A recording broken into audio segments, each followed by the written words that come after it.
我们的特权，是极大极大的恩典。2016年的6月份，我诊断乳癌，已经接近端午节，我心里偷偷的想说，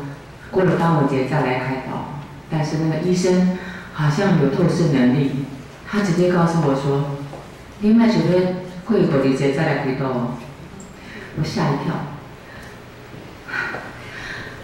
然后当天就住院，有一天就开刀。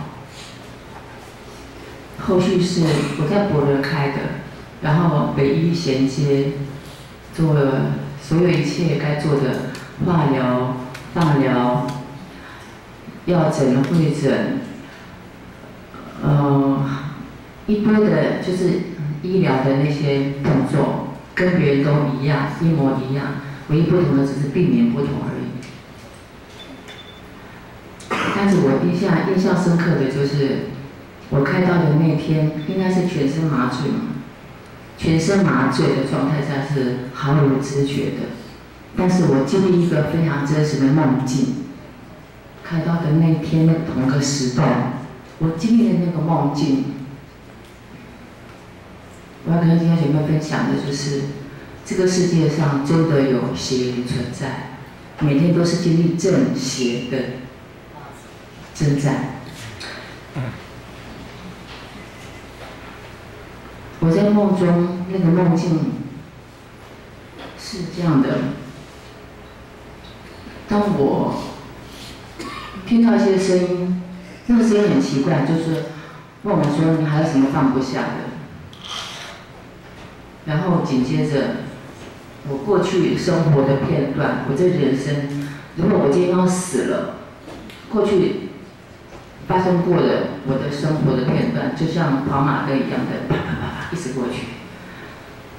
每一个片段都停掉1秒2秒而已，然后我心里面都偷偷的想，我想说，等我出了院，我要高声的赞美神；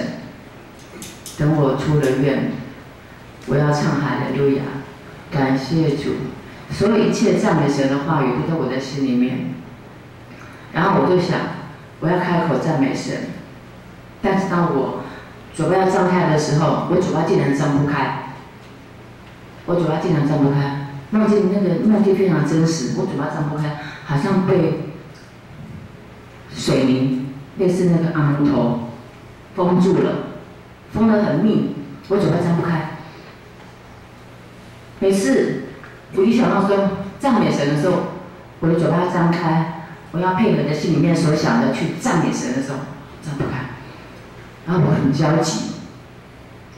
我就把手伸出去。我用我的手，我想用我的手去掰开我的嘴，把我的上唇、下唇掰开、弄开，好让声音出来。但是我的手竟停在半空中，上不去，下不来，更不用转弯，更不能转弯了，就停在半空中，也是被好像水泥封住了这样子，停在那里。那个梦境虽然是梦境，但我在恢复室醒来的时候，我全身是汗，一身的汗，然后那个感觉不是感觉的，那是一个真实的经历，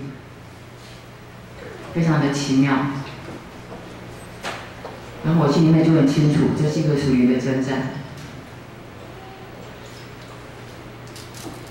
我现在对我的神不冷不热。我这个老基督徒，每天平平稳稳的过日子，平静安稳的过日子，这样就好，这样就好。但是主啊，赦免我，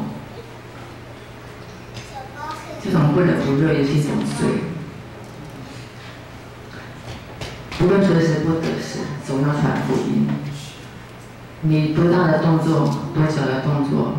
主都纪念。每天都是征战日，